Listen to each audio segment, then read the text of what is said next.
us pray. God of all power and love, we thank you for giving us another day. Teach us to number our days, we may apply our hearts to wisdom. We ask your blessing on those who serve the people in this place.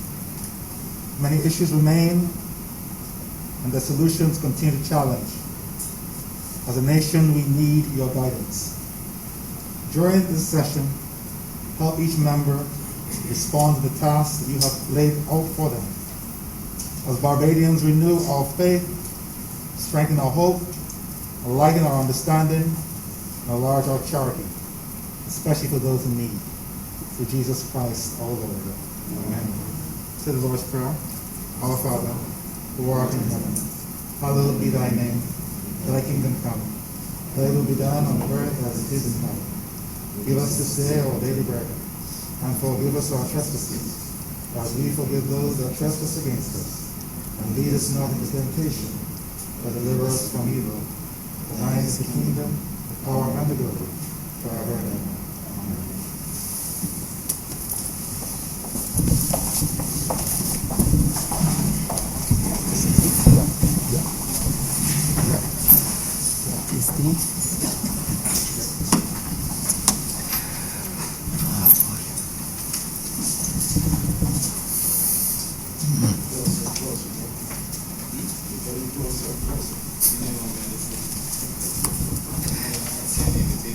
This house is in session.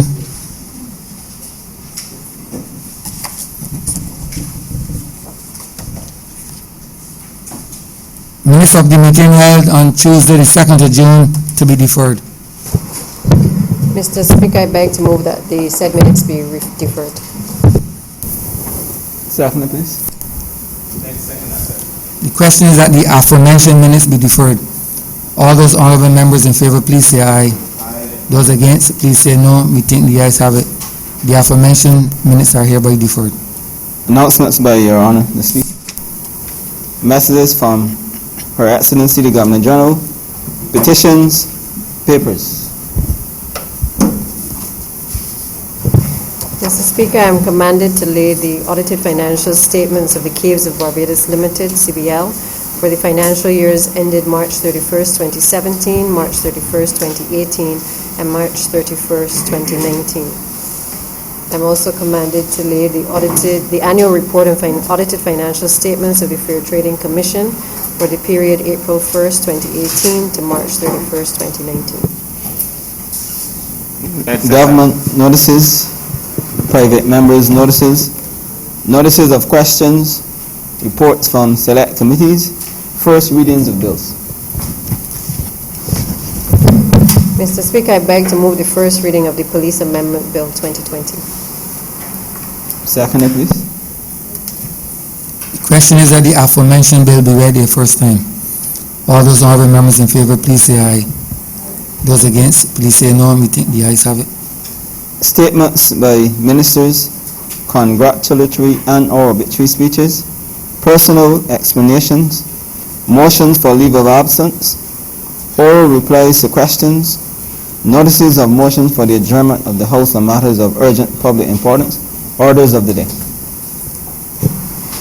Mr. Speaker, I beg to move the suspension of standing orders 6, 16, 18, 20, 42 subsection 5, 43, and 44 be suspended for the remainder of today's sitting. Second, sir. The question is that the aforementioned standing orders be suspended for the remainder of the day's sitting. All those honourable members in favour, please say aye. Aye. Those against, please say no. We think the ayes have it. The aforementioned standing orders are hereby suspended. Government business. Government business is the order of the day. Order number 15, sir. In the name of the Honourable Minister in the Ministry of Finance and Economic Affairs, to move the second reading of the Income Tax Amendment number 2 Bill 2020. Honourable Member for Christchurch East Central. Good morning, Mr. Speaker. I rise to lead this debate this morning, sir, in the context that this government came to office, sir, at a time when the economy was in free fall. And as we came to office, sir, the country had not yet learned that the previous administration, sir, had committed to the OECD and others to, in a sense, sir, dismantle what we refer to as the international business sector as we knew it. And you would recall, sir, in this chamber that the Honourable Member for St. Michael North had, in December of 2018, sir, having come to office and recognized what the commitment was to ensuring that we had changed legislation by the end of 2018, that the Ministry of Industry and International Business and Industry, sir, led by the Honourable Member for St. Michael North, working in collaboration, sir, with the Ministry of Finance, Economic Affairs and Investment and the rest of the government, sir, in moving with great haste to put the legislative framework, sir, to be able to allow Barbados to not be in a worse position than we had found the economy in, sir, at that time.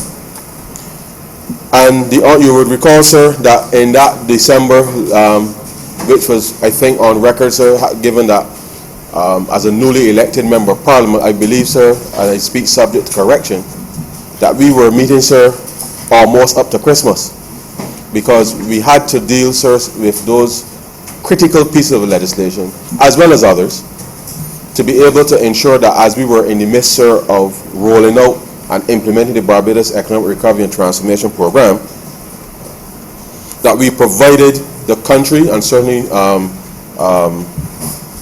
the rest of the world the confidence that Barbados, sir, will be able to handle its business. And whilst those 6 months were particularly challenging up front, sir, we recognize that at that time, notwithstanding the fact that the previous administration had given a commitment, sir, to dismantle an element of our economy, which over the past 30 years or so, sir, we had used as an opportunity to help diversify the economy away from what used to be predominantly sugar and agricultural led, sir, back 30, 40 years ago, to the transition, sir, to being led by tourism. But in that interim period, sir, under the leadership first of the Right Honourable Tom Adams, sir, started to put what we refer to as the international business framework in place to allow for a different pillar upon which the economy would stand. And so, notwithstanding the commitment, sir, and just for the record, sir, and I know it's been said in this chamber already, but I shall repeat it here, that the decision was taken by Cabinet the week before the election, sir, formally, to commit the country to dismantling what was the international business sector. And so, sir, having come to office in the midst of a significant economic crisis, significant debt in terms of the debt to GDP ratio, sir, the fiscal position, as you are aware, sir, was in tatters. The reserves were plummeting, sir, and there was little or no growth really to speak of, sir. But more importantly, not that any of those things are unimportant, but the truth is, sir, there was very little confidence in whether amongst consumers, sir, amongst the business community, amongst investors, sir, that Barbados was on track. So we had to not just focus on repairing the macro fundamentals, but certainly, sir, seeking to ensure that we can restore trust in government amongst the various stakeholders. So I start at that from that perspective, sir, to give context for the amendments that are here before the chamber this morning. Because it wasn't just the fact that the previous administration, sir, had committed to dismantling what was referred to as the international business sector. But we were in the midst, sir, with respect to determining how we were going to frame our public policy by way of taxation, sir.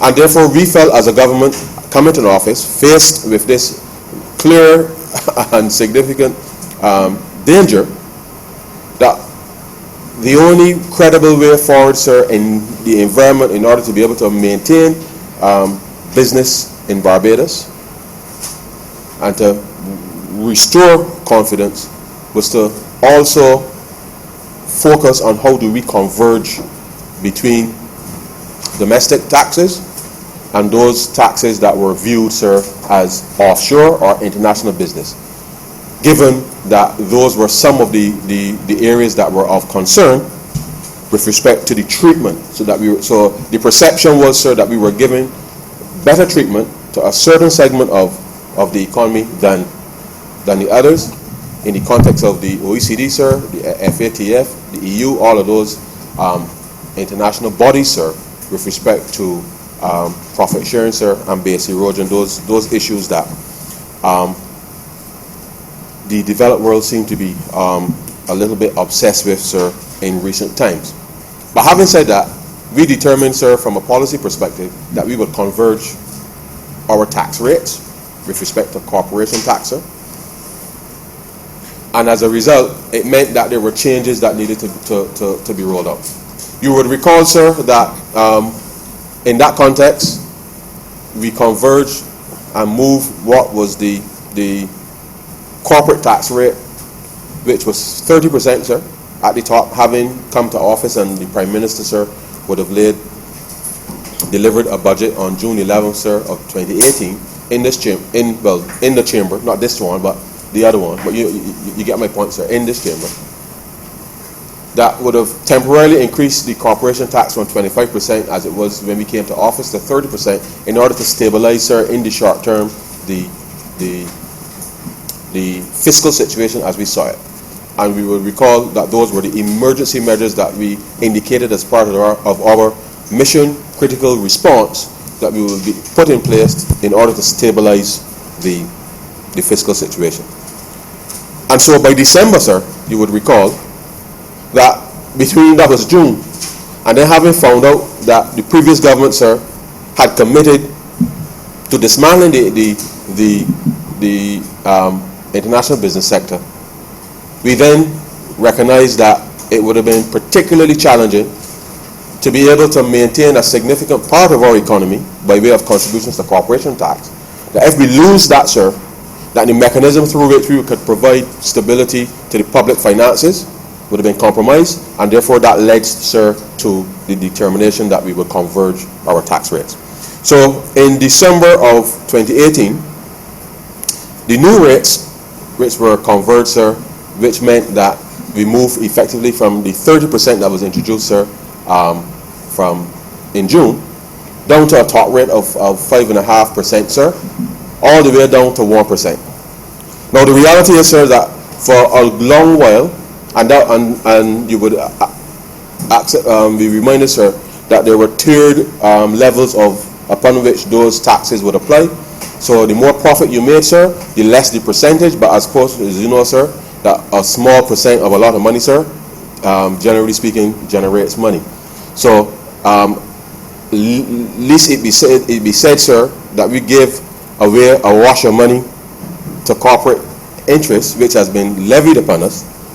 The reality is, sir, that based on our calculations and in essence, sir, the determination upon which taxes are levied is the key, because it would make no sense, sir, and just for the benefit of the chamber, I'll make this abundantly clear.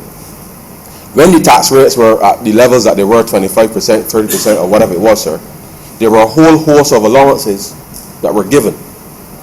So businesses would be able to claim for all kinds of things as being able to write off against the profits.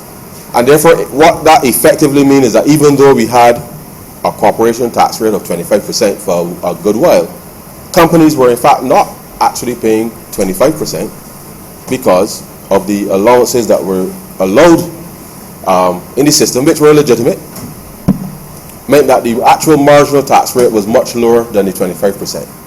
So when we reduced, sir, the corporation taxes, we also eliminated, sir, a whole set of allowances, because as you would imagine, if at 25% and you had a whole set of allowances, which meant that depending on what you would have qualified for, would have effectively meant that your marginal rate would have been reduced. We couldn't then just move from 25 or 30 to 5 and leave those allowances in place. So I recall, sir, there was some noise in the public space saying that the government had given away all of these millions of dollars to business interests at a time when we were increasing taxes in the short term with respect to ordinary citizens. And nothing could be further from the truth, sir. Because if you take the time, and I've seen in another debate, sir, I will raise another matter, but if people will just take the time to read, sir, and if they have questions, just ask the questions. If you're not sure, just ask, rather than going into the paper and saying all kinds of things, sir. But the reality is, this government looked at the data,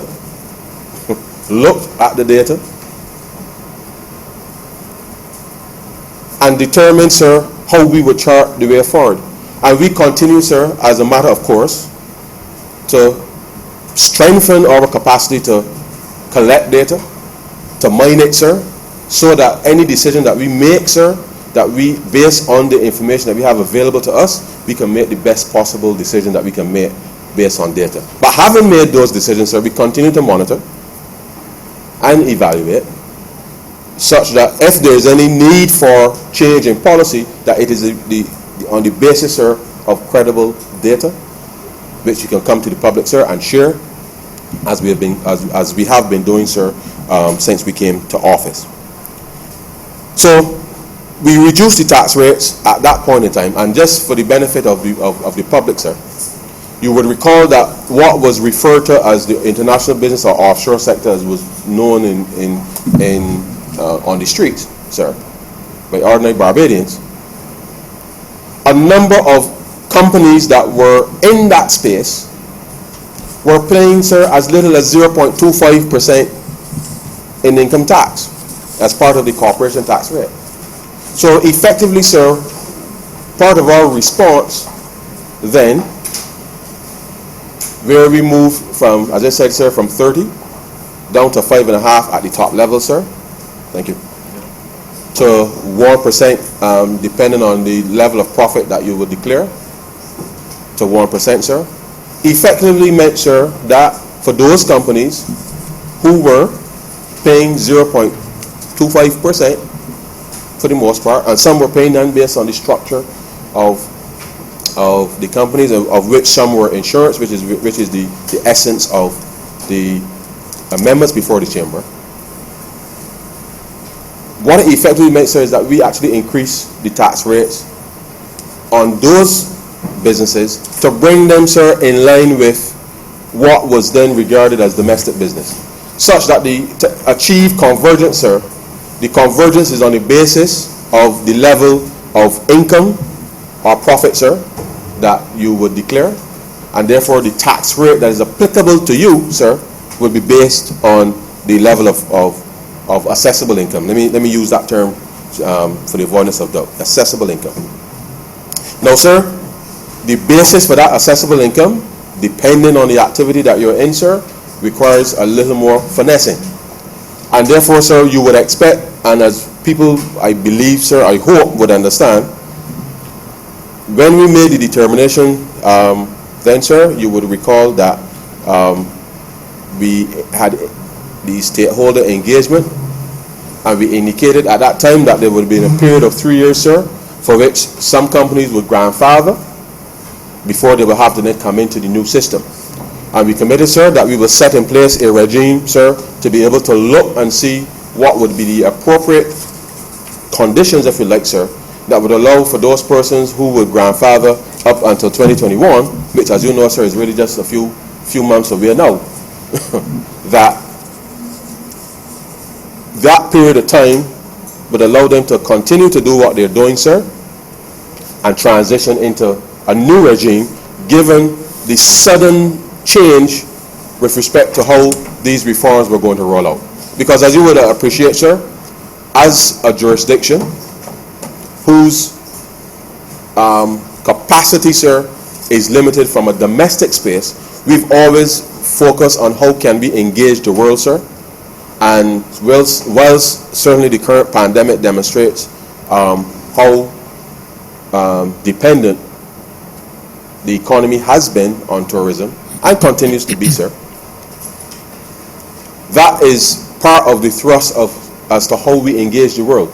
Because I really view, sir, tourism as part of the retail version of how we engage the world. People travel and come to Barbados, sir. They spend some money. We earn foreign exchange, sir. All of the businesses that supply those services, sir, are in a sense foreign exchange earning through the consumption of the services that are offered to those who visit Barbados. And as you would know, sir, we have almost, last I checked, there were almost 800 or so thousand long stay visitors, and then we were inching very close to almost 1 million cruise visitors. So the reality is that tourism is a large part of the economy, but I viewed it as the retail side of how we engage the world. The other part, sir, was the commercial side, which is where we, since the early 80s, would have gone out and tried to bring business to Barbados. In the early days, there would have been some manufacturing. You know, you would recall, sir, that Sheraton used to be Intel.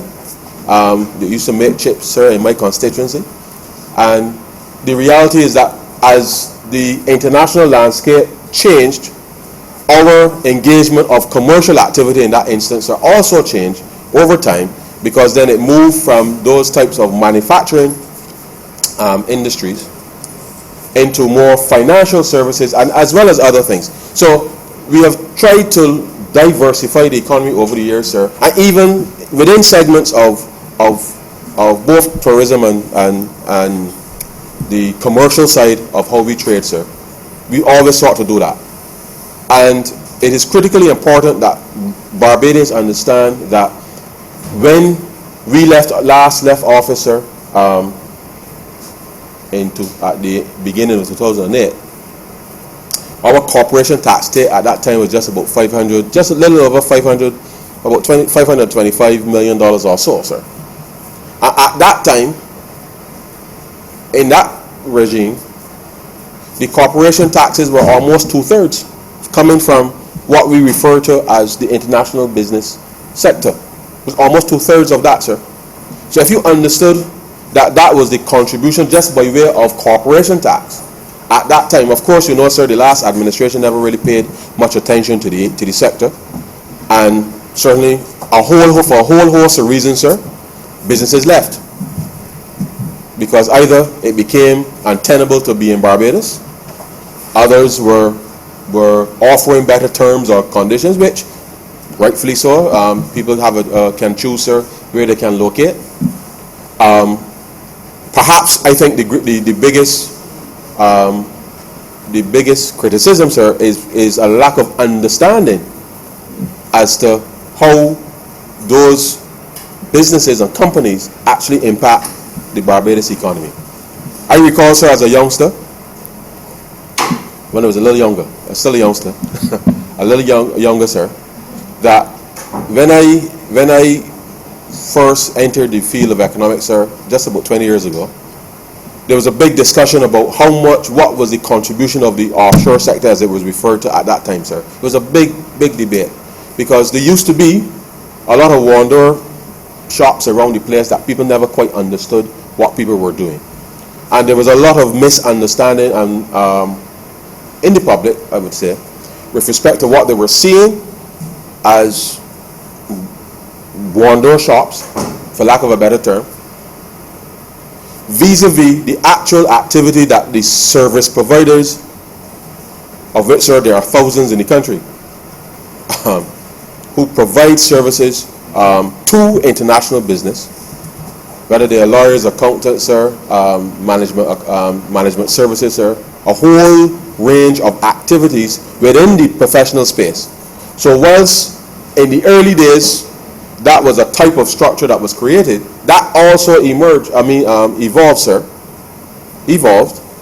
to become much more substantive, and I use the word substantive because we have been accused, sir, of lacking in substance, when I think we have not, over the course of certainly the last decade, we simply have not done a good job of communicating to the rest of the world, whether it is the EU, sir, the OECD, or anybody else, that the businesses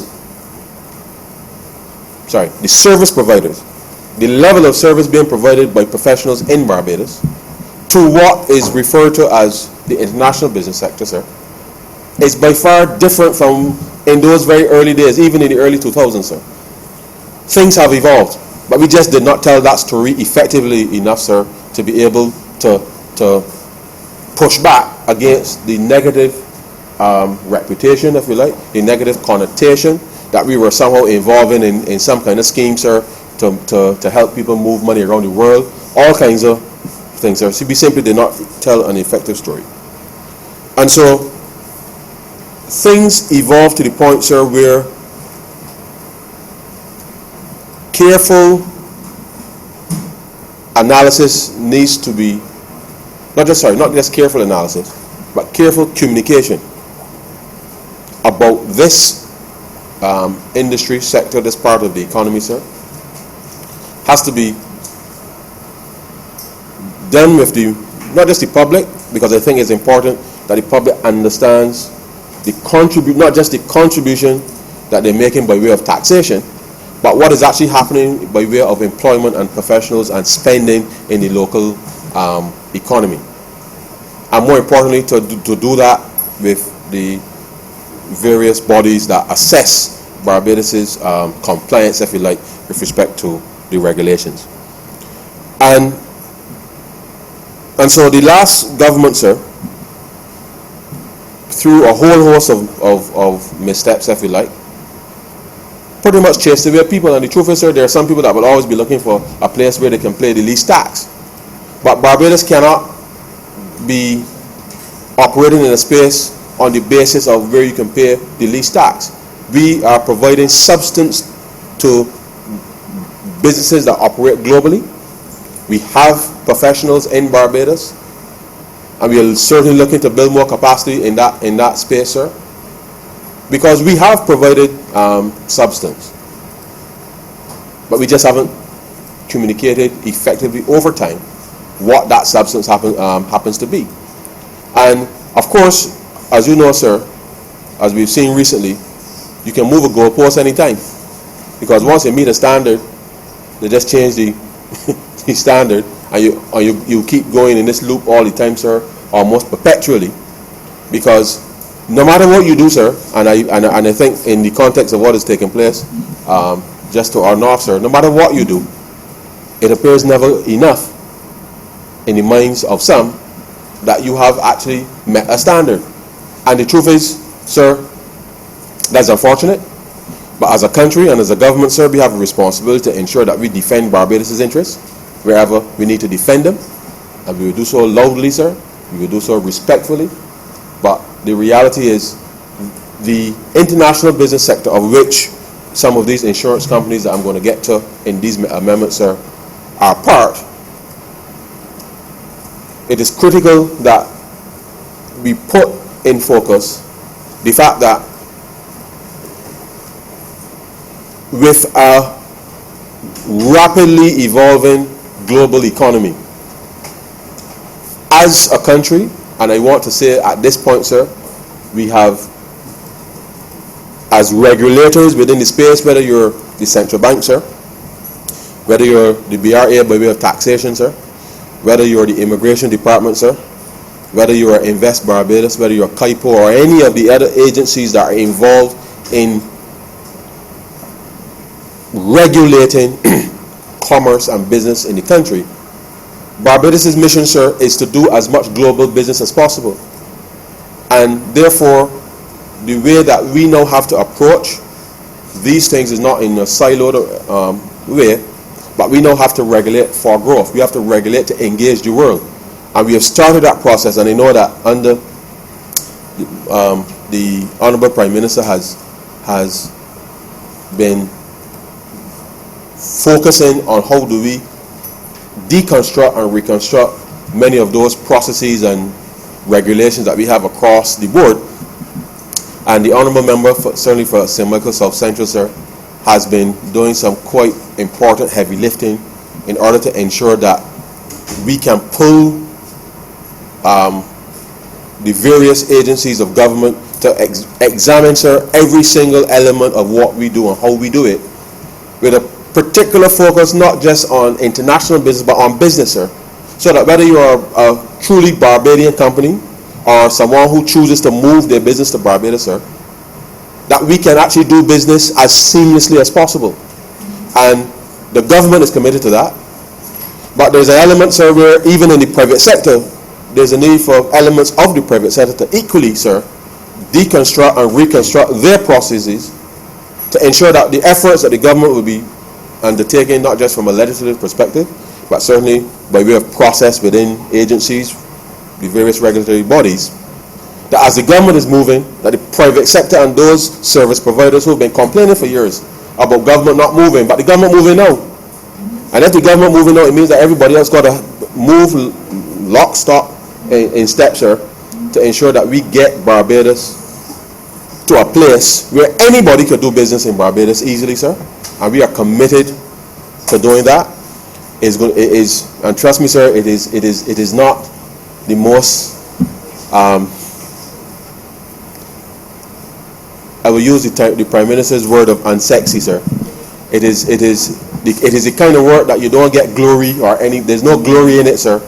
But it is critical work to go through exactly what has been the thought process with respect to why we just do things the way we do things. And the truth is, sir, as you may well know, things were, you ask somebody, why are we doing this? They say, well, that's how we learn it. They come along and say it that way. But there's no real sense, given that everything has changed with technology, processes, and all of that, that we haven't, and this is a collective thing in Barbados, sir, where we choose to do the things that are convenient when we have to, but the things that will actually make a difference, sir, we now have to be very deliberate and ensure that we unpack those things. Because, sir, we converged the tax rates, not just because of taxes. We are doing the hard work with respect to the deconstructing of all of the processes and putting it back together with a clear view, sir, as being able to do more business globally, to allow our Barbadian businesses, sir, to do business globally, to allow businesses that operate in the global space to want to come to Barbados, sir, and help build up this Barbados economy. And therefore it is on that premise, sir, that we have set about this particular path of ensuring that we can do just that. And so it is important, sir, that we understand that we have not given away any monies to corporate interests, as I know has been said in this chamber by one. It's been said outside of this chamber, sir, accusing this government of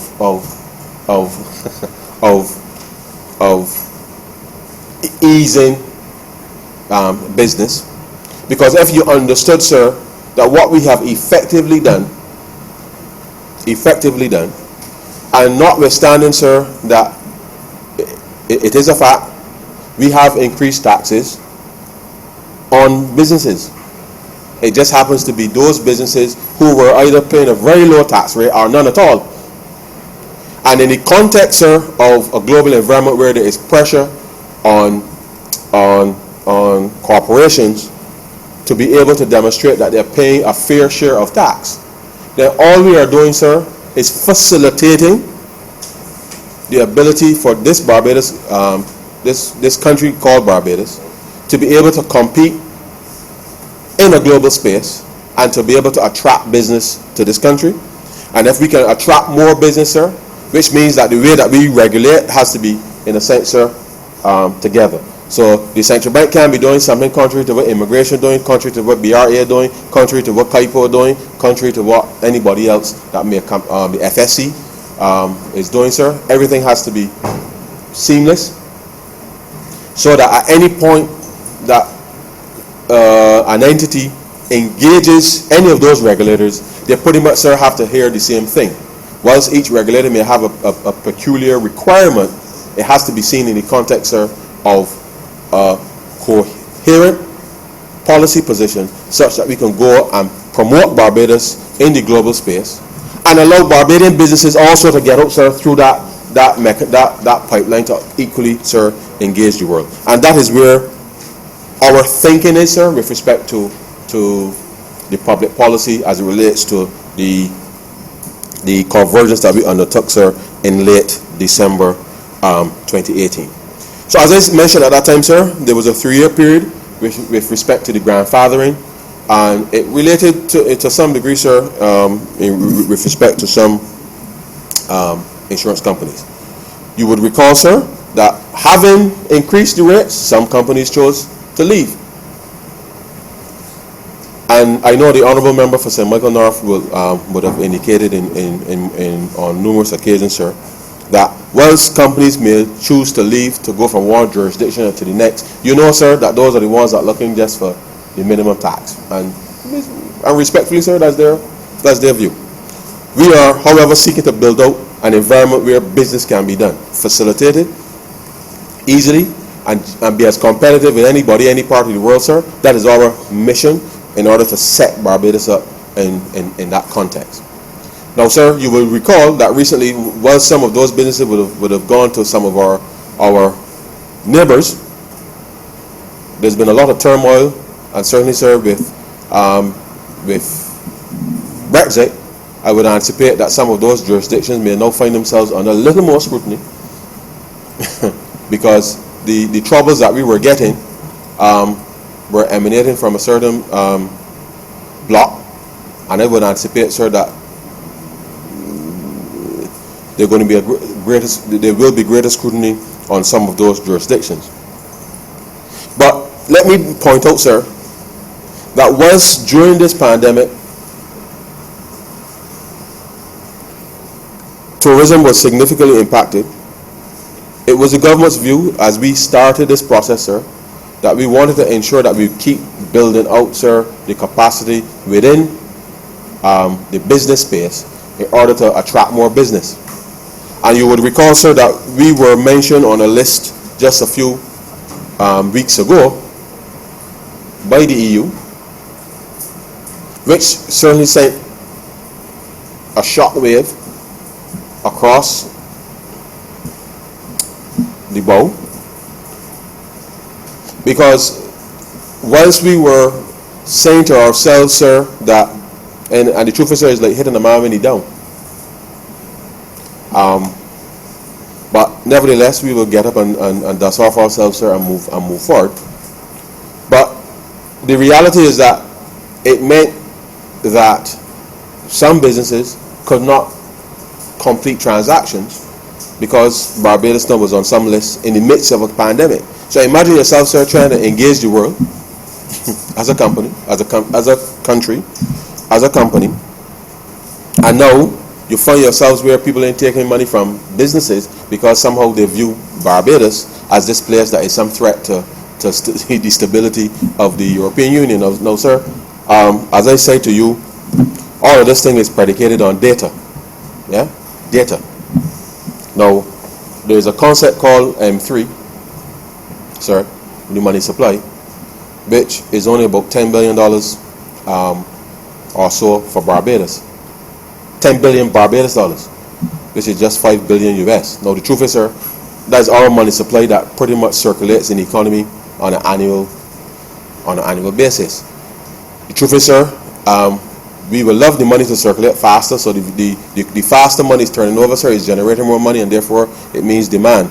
But the reality is that I find it particularly difficult and challenging to understand how for a small economy that only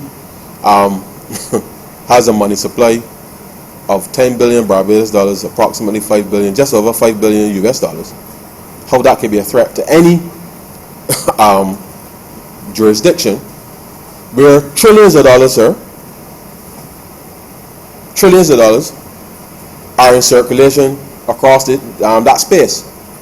Because the truth is, sir, if we wanted to hide something, you're not going to hide something in the middle of a place that is pretty much barren. Because in comparison, 5 billion US dollars compared, sir, to trillions of dollars that are circulating, whether in the EU, whether in the United States or any other jurisdiction, sir, certainly it's easier to find money circulating in Barbados than it is to find money circulating in jurisdictions where you have trillions of dollars in circulation, and therefore it really does boggle the mind how one could reach such a conclusion. Now, the truth is, sir, once we know that rationally that is the case, it is the reputational damage that these things create angst for us and for companies that are operating in our jurisdiction.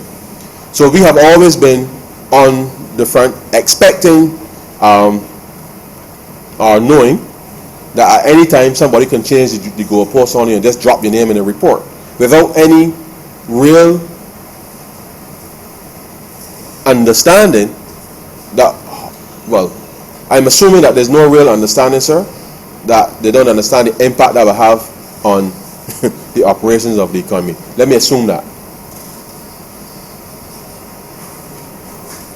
But the reality is, in this environment, sir, and certainly in a COVID environment, and trying to respond with a broader fiscal stance, it is critical that Barbadians get an appreciation, as well as others, that we need, in the absence of tourism, we need to ensure that we can continue to build out, sir, the other elements with respect to the business environment, such that we can keep this Barbados economy, sir, at a new level until such time as the rest of tourism and the rest of the world certainly normalizes. And that is important, sir. So I have to underscore the importance, sir, that this particular part of the business sector, how critical it is. It has always been critical, as I mentioned to you, sir, that it represented almost 2/3 of the corporation tax revenue 2007, and it declined rapidly because companies left and a whole host of other reasons. But it is even more critical now, sir, with respect to our ability to respond to the demands that are now placed upon us in this COVID-19 environment. So it is critical that we secure and protect that part of the business community whilst we pivot to try to expand its reach. And certainly, sir, it is a challenge that we continue to face, and we will work through it, as we have done with a whole series of other challenges that we've met since we came to office. And so it is against that background too, sir, that I raised these amendments today, because it is about now charting the path post the grandfathering period, which will come to an end next year, 2021, and therefore companies will in a position now, sir, in a sense, to determine whether they will choose to wait until the end of the grandfathering period or come into the new regime as possible, because the government has given a commitment, sir, that we would not just consult, but certainly set the platform for how we will transition with respect to the reforms that were done at the end of December 2018, and to be able now to chart that path going forward. And so the amendments, sir, here relate to life in the bill, sir, would amend the Income Tax Act Cap 2073 to make provision for changes in the taxation of life insurance companies. Those are the essence, sir, of the amendments that are before the chamber. And it is important, and this part is somewhat technical, but as you know, sir, there's a difference between insurance is different from any other business, because, and even within insurance, you have different elements, because you have general insurance, or life insurance, of pensions and medical and a whole host of other specific elements of that require a different type of treatment based on what they're doing. So the concept really of profits in insurance is not the same as a profit for a normal business that is just buying and selling goods and services running the mill. Because as you would appreciate, sir, and in the context of life insurance, given that you are trying to match long-term liability, sir, and And it is important too that in understanding how life insurance companies make money, because all the average citizen may perhaps appreciate or understand is that an agent might come to you and ask you to buy a policy, and you just pay these premiums every month or every year, depending on how they structure it, and that's pretty much the end of your understanding as to how life insurance potentially makes money. But of course, within that, there's a whole set, depending on the level of underwriting and all of that you have to undertake, the level of coverage that you're provided, sir. That too is important. There are elements with respect to the provisions for critical illness, which allows for claims to be made under those circumstances. And the reality is that life insurance companies have to keep what are called reserves, sir, in order to be able to potentially pay out in the event of your death to your family what is the benefit. So the truth is, sir, that you pay monies into a life insurance policy for your family or beneficiary, not necessarily a family, because you can determine who your beneficiary happens to be. So you are paying money into a policy with the understanding that upon your death that somebody else can get that money. And therefore, for the insurance company, they don't know when you're going to die. And therefore, if you take up a policy today and pay your premium, so they'll send you to get the health checks, which is referred to as the underwriting and all of that, sir, to assess whether if you have pre-existing conditions and how they were priced for that. Because if you got, sir, unfortunately, if you have diabetes and hypertension and a whole host of other underlying conditions, then, and depending on your age, they have to reasonably assess the risk of you dying in the short term, because it is, if in the event that you die within the first year, 2 years, 3 years, sir, then the insurance company will not have gotten enough money really from you, sir, relative to the claim that you are taking out with them, that they don't have to disperse to the beneficiary. So life insurance is a very complicated environment, and therefore understanding how the concept of profits in that environment is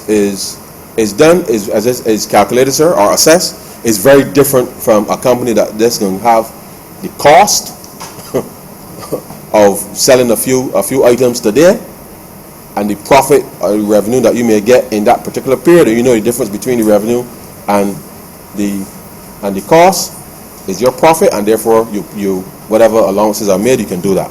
For life insurance, it is not as straightforward as that. So life insurance companies, sir, have to hold reserves in order to give the company and the regulators and everybody the assurance that when the time comes and of all of our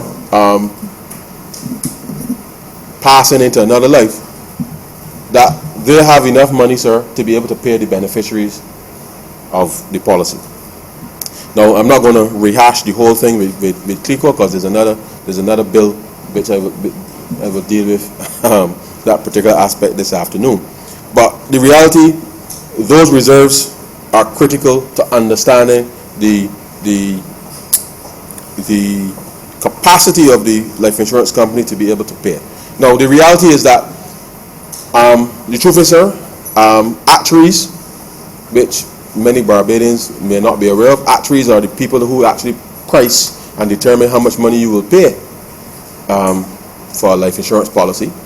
And actuaries are the ones that also calculate the reserves, sir, with respect to these things. And so I just want to indicate here that once this is a very technical part of the discussion, it is important that the understanding as to how life insurance companies are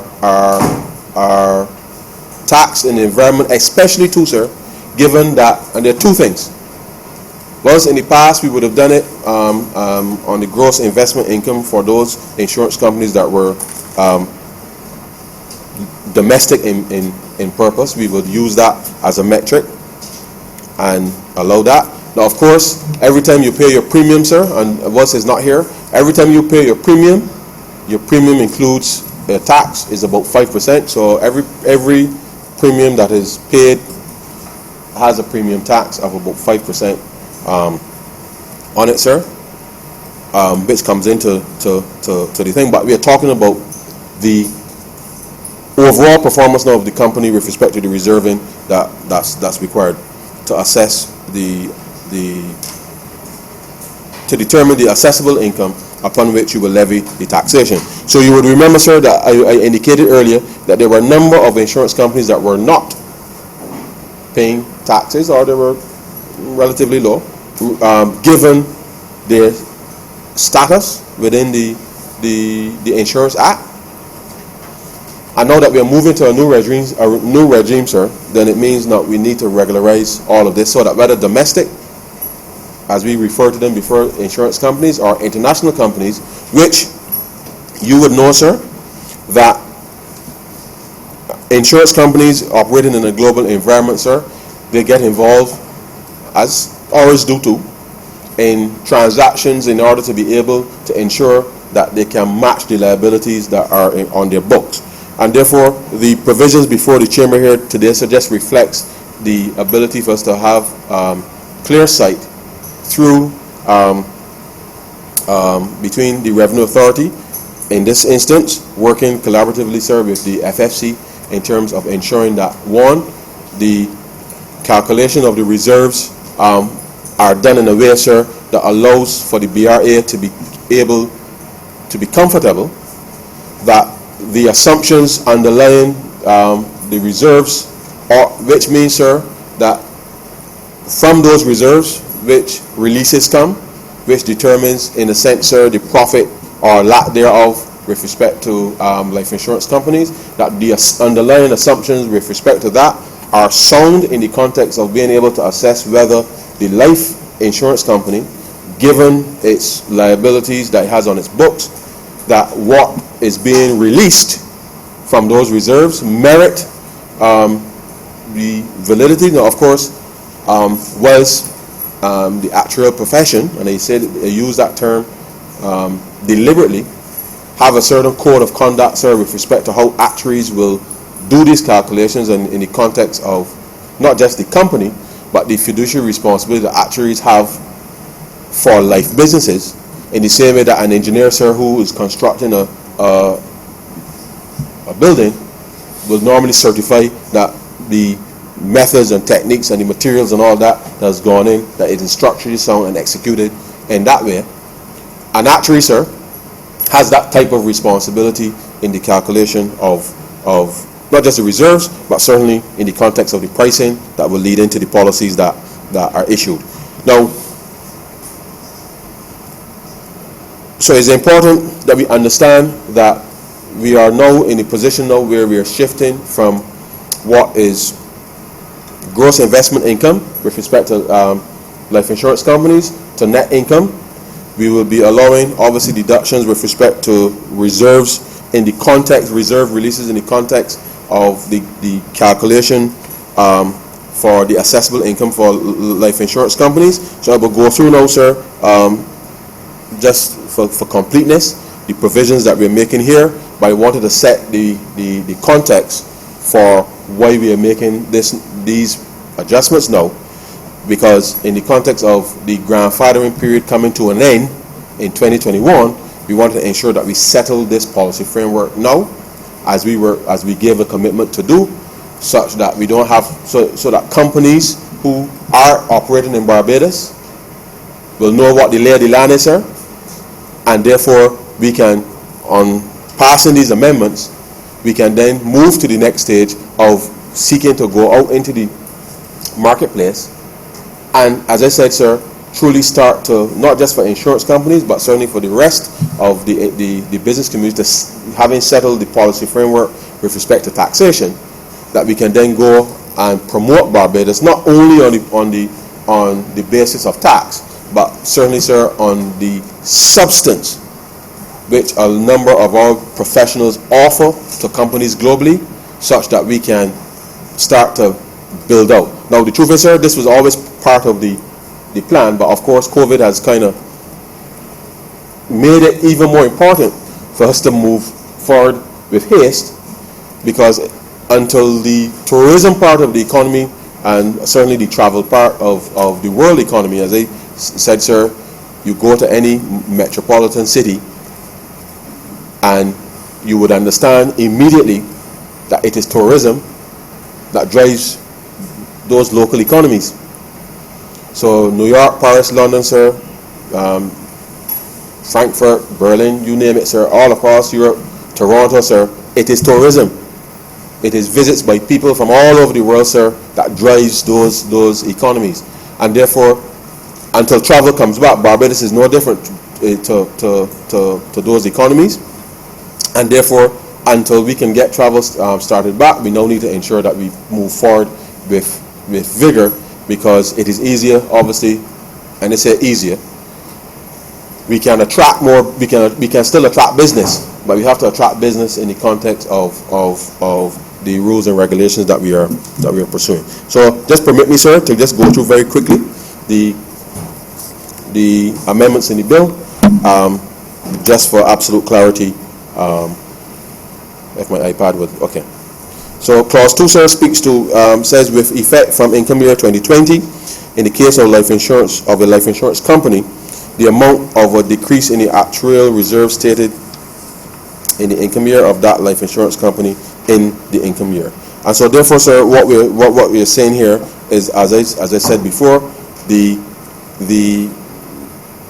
amount of reserve releases and how that is assessed, sir, is going to be critical with respect to the calculation of the assessable income for the insurance companies. Of course, sir, this is in the context of reading the entire rest of the particular section of the Act. Clause 3, sir, it says with respect to income year 2020, in the case of life insurance company, the amount of an increase in the actual reserve stated in the accounts in that life insurance company in the income year where the amount does not exceed the appropriate amount. And at S, with effect from income year 2020, where the amount of the increase in the actual reserves claimed by a life insurance company in the income year exceeds the amount, then in calculating the assessable income of that life insurance company, no amount shall be taken of the amount of the excess claim. Now, sir, we had conversations with the service providers as well as a number of representatives of the insurance companies, because as you would appreciate, sir, in moving, and as you will see in some of the following amendments, in moving through this, we have to take account for the fact that the global portfolio of insurance companies obviously they move relative to the market. Of course, insurance companies, like any other entity, have to invest in order to match those liabilities, and therefore it is important that, number one, the calculation with respect to the reserve on the basis of the actuaries, that is done that is done consistent with what is in the portfolio, the experience certainly of the life insurance company in terms of the claims experience. We all know what happens, certainly, sir, in the 2009 crisis with companies that would have not just lent, but certainly insurance contracts that were backed, in a sense, with mortgage-backed securities, and the investment in those, and therefore we want to ensure that the calculations with respect to that is consistent more with the risk associated with the claims experience as opposed to the risk taken with respect to any speculation or anything of that nature. Clause 4 says, for the purposes of paragraphs R and S of subsection 1, appropriate amount means the amount of the increase in the actuarial reserves in the income year that is not excessive. 5, sir, in determining the appropriate amount referred to in the subsection 4, an actuary appointed in accordance with section 45 of the Insurance Act, Cap 310, shall support the determination with a written opinion that A, following the actuarial standards recognized in Barbados, B, states the circumstances prevailing at the time at which the opinion was adopted, and C, includes no more than a reasonable margin that takes the following into account. And that's 1, the nature or type of risk to which the actuarial reserves of a life insurance company are exposed, and 2, sir, the uncertainty associated with the risks referred to in subparagraph 1. And just for emphasis, sir, we know that companies, but especially, sir, life insurance companies have to make investments with respect to being able to match their long-term liabilities. Unlike, not unlike, banks have a slightly different mechanism in terms of determining their reserve requirements for the regulators in order to ensure that depositors can claim their money when they are claimed, when they need them, and be part of the reforms that came out of the financial crisis, sir, was to ensure that large banks globally, that they separated the retail side of the banking from the investment side of the banking, so that the risk that was being taken by a company was segregated such that ordinary people who may have deposits in the bank can still go and get their monies without being exposed, sir, to the investment side of the bank. And the same is true here with respect to insurance companies, because, sir, once people are paying their premiums on a monthly basis, yes, we understand that those premiums have to be invested, but it is the manner in which those premiums are invested, the level of reserves that you're holding, what are you investing those reserves in vis-a-vis the other part of the portfolio that might be related to more risk taking, and we accept that, well, insurance is risk. So the whole concept of insurance is risk, and therefore, whilst the focus here is to ensure that, where appropriate, that the kind of investment practices are being undertaken that will allow the actuary, in a sense, to indicate what is the level of risk associated with the portfolio. Obviously, in a written opinion, it's obviously calculated and done with a tremendous amount of data.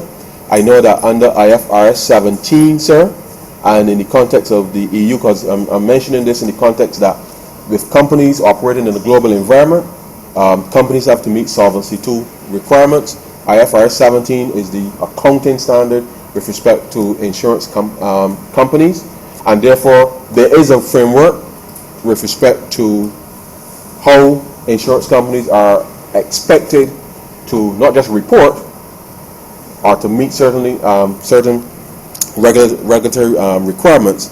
The reality is, as we have seen in the case of what happened with CLICO in 2009, that the management, so once the actuaries have a responsibility to assess the risk on the books, it is the management, certainly of the company, sir, who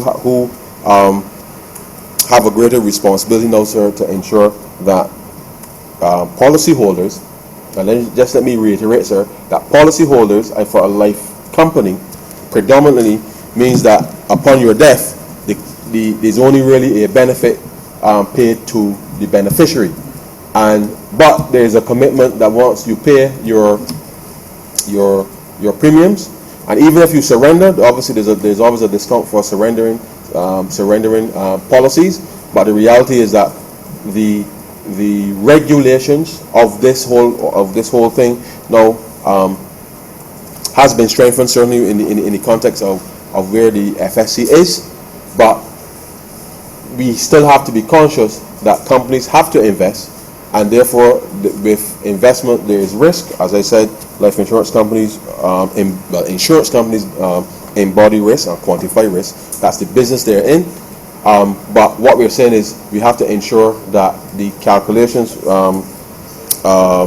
for the reserving and what is released and what isn't released or what have you has to be on the basis as to the underlying nature of the portfolio, and not only necessarily as it relates to the whatever volatility that may exist in the market. At the top of page 6, sir, it speaks to the clause 4. With effect from income year 2020, in the case of life insurance, of the life insurance business of a resident insurance company, the accessible income of that company shall be calculated on the basis of its net income. Clause 4A.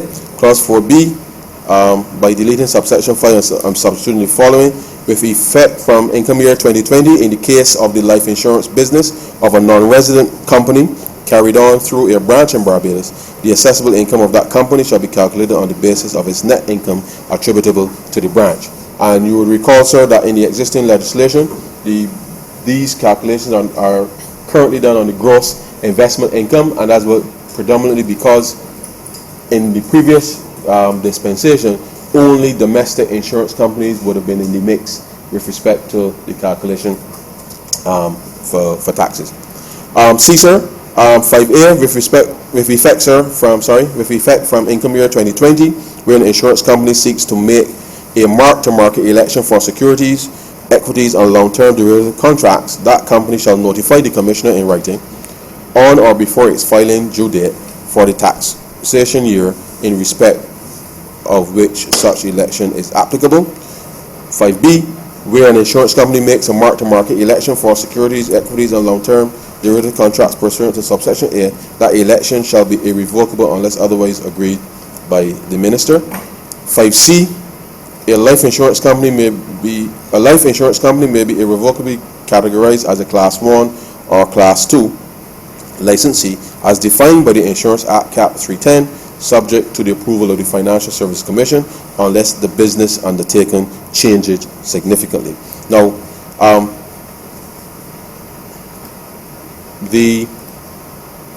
let me just finish this section and speak to the mark-to-market element. D, sir, the derivative contract means an agreement or an instrument that is a swap agreement, a forward purchase, B, a forward purchase or sale agreement, C, a forward rate agreement, D, a futures agreement, E, an option agreement or any other similar agreement, and includes an agreement or an instrument which derives its value from derivatives. Now, sir, clauses C and D of number 4, yes, of clause 4, in a sense, sir, reflects the fact that, as we have said, I said earlier, Barbados now has to position itself, sir, to operate fully in a global space, and within a global context, and you would appreciate that some of these companies that are in Barbados, and that we would want to attract in business to Barbados, that the size of their portfolios are pretty much, and this is where things get interesting.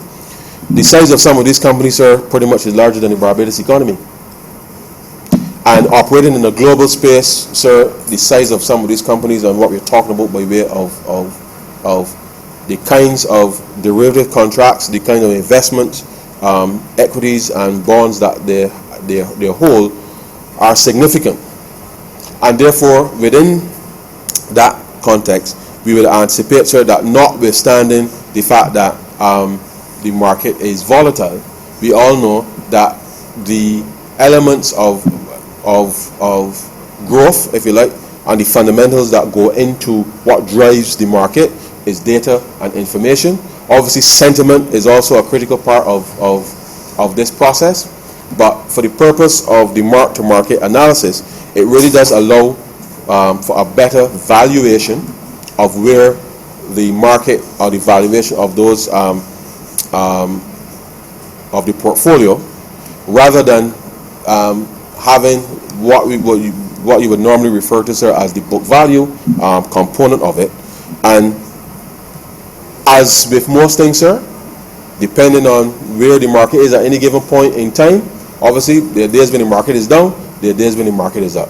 But with respect to the valuation of the portfolio, whilst the mark-to-market element will form a critical part in terms of what the valuation is, we feel, sir, that operating in a global environment, that if we can attract enough companies, sir, to Barbados that want to do business from Barbados and to engage the world from Barbados, that not just life insurance companies as we have done here, but we have to accept that operating in a global environment, sir, comes risk, and therefore with those risks there are strong upsides, there may be some downsides for short periods of time, but I can tell you, sir, that more often than not, companies tend to have more of an upside than a downside. And therefore, we as a government, as a country, we have to be prepared, sir, to accept that there's a certain level of risk that you have to operate within. And whilst public policy has to be focused on providing, as we are doing now for ordinary Barbadians, the only way that we could effectively, over a period of time, provide the kind of services that we can for ordinary Barbadians is if we can open up the space, sir, and attract more business into the country, such that we can not just maintain but improve, certainly, sir, the standard of living for Barbadians. And so these amendments this morning, sir, are critical to Barbados' transition, having converged our income taxes in December of 2018. This now will give those companies who were effectively in a period for grandfathering, sir, a forward signal in terms of where the public policy is with respect to that, to what would obtain. And therefore, as we have sought to do, you would recall, sir, we came to office, it was pretty much, sir, a baptism of fire where we had to respond quickly. We now feel that this gives us an opportunity to do a little bit of forward planning, which is what we would like to be in a position to do. And so we've worked hard over the last 2 years, sir, to get ourselves into a position, COVID-19 notwithstanding COVID-19, that we still have to give, sir, signals for forward planning as much as possible. And I believe, sir, that these amendments today pretty much holds faith with what that commitment has been to the government to give a clear forward view as to what the policy position would be from the government, so that people can go, sir, and make decisions with respect to what they're going to engage in or not. And whilst we are still in this pandemic, we still have to be very nimble. We have to respond, sir, to a number of challenges that are facing Barbados. I believe, sir, that having done a lot of the heavy lifting over the last 2 years, that this forms one element of how we will conduct ourselves, sir, for the country. And hopefully COVID-19 will pass quickly, sir. The world will get back on track, I hope, quickly. But we want to be in a position always, sir, from a public policy perspective, and to build confidence in what the government is doing, to be capable, sir, of giving a forward view as much as possible. And legislation notwithstanding, sir, and you know, sir, more than perhaps any other speaker, that we've been in this place many times, trying to ensure that we adhere to the good principles of good governance. And so these amendments, sir, I hope will find favor with members of the chamber, because, and certainly I hope that the public would understand the context in which we've brought these amendments today.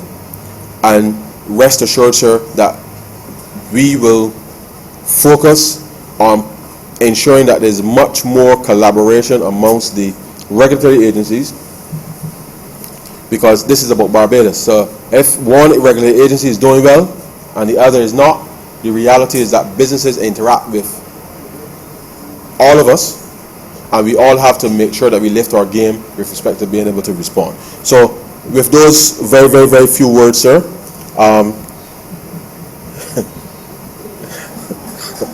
with those few words, sir,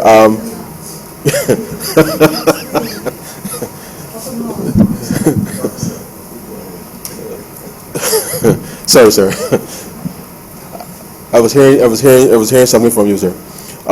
With those very few words, sir, I wish to commend these amendments to the chamber and beg to move that this bill be read a second time.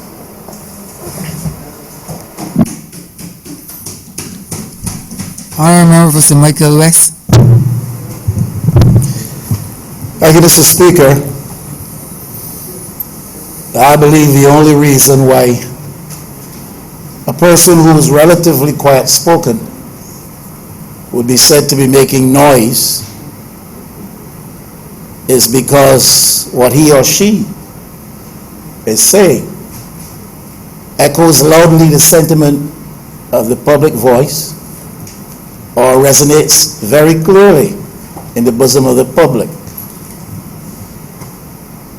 That's the only reason I could think of why it would be said that a person who's relatively quiet spoken is given to noise making.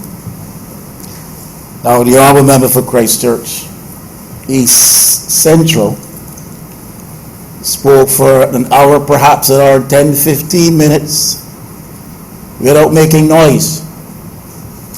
And I lay that to his credit. He whispered such that there are some important things I would wish that I had heard, which never reached my ears because of his whispered tones. Now, you and I both know, however, Mr. Speaker, that this government tends to respond to noise. And repeatedly, it has shown that disposition, that when noise is made in the public arena, its government responds. It feels prodded to respond. And I can mention all kinds of instances, but I will not want to take the hour and 10 minutes or 15 minutes that the last speaker took.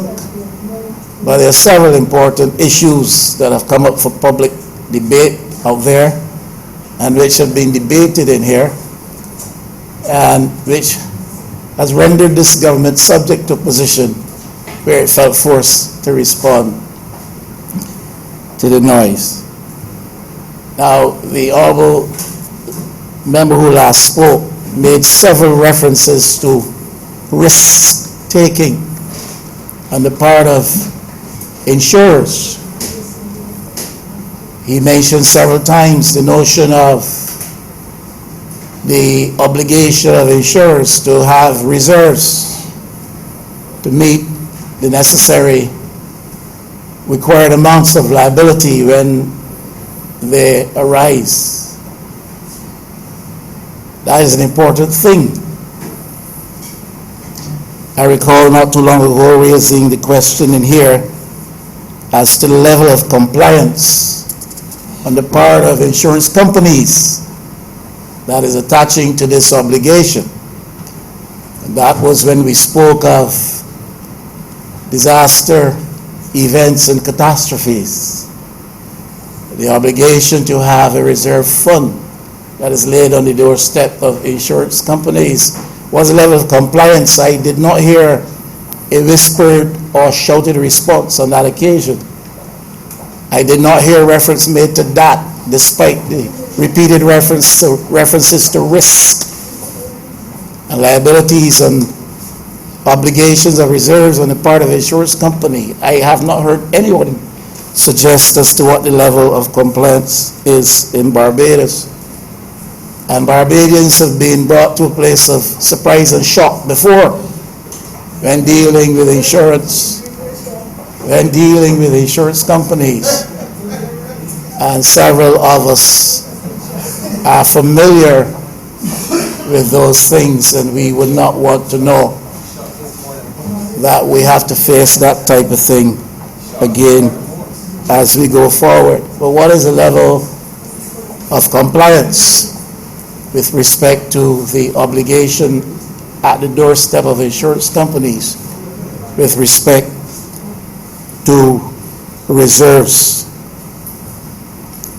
Now, I imagine that the Honourable Member for St. Michael North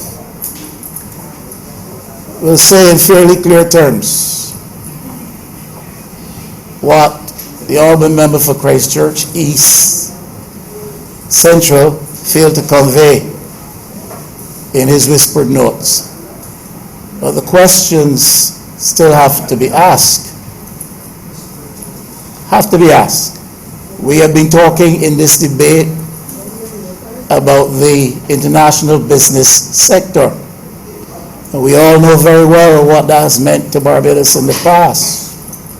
Again, the last speaker made references to this, the level of contribution it made to revenues in Barbados, tax revenues as well as other revenues in Barbados.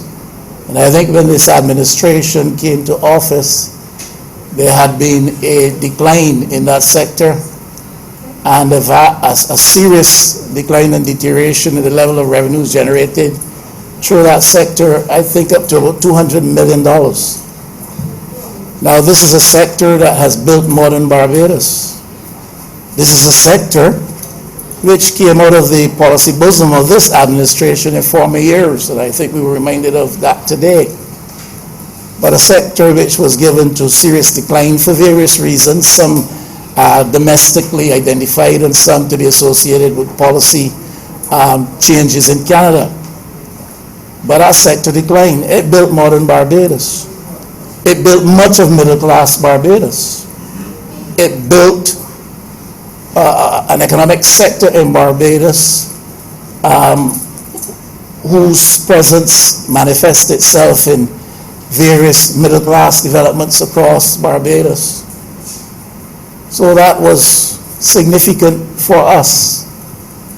Now, what the government has been clearly engaged in doing, and it has brought us to this Parliament several times in this regard, is to treat it a matter of compliance. And the Parliament of Barbados, this Honourable Chamber, Mr. Speaker, has responded with alacrity and with repeated and sometimes long-lasting sessions to bring us into line legislatively so that they can be compliant. So we've been treating to the matter of compliance with respect to what some of the international institutions claim to be our obligations. We have treated clearly to the matter of corporate tax conversions, and much of what the Honourable Member for Christchurch East Central said revolved around that, the whole business of tax conversions. Now, case can be made that these things were necessary, but my question really is beyond compliance and beyond addressing the matter of tax conversions with respect to corporate Barbados. What else have we done to address the decline in this sector? What is the investment interest that has been identified? What is the investment indicators that are manifesting themselves beyond our eye of interest in some nebulous potential for a marijuana industry development sourced out of Canadian finances? What else have we put on the table going forward? What is the policy platform for international business in Barbados? Not saying there's none. I'm saying we need to hear it.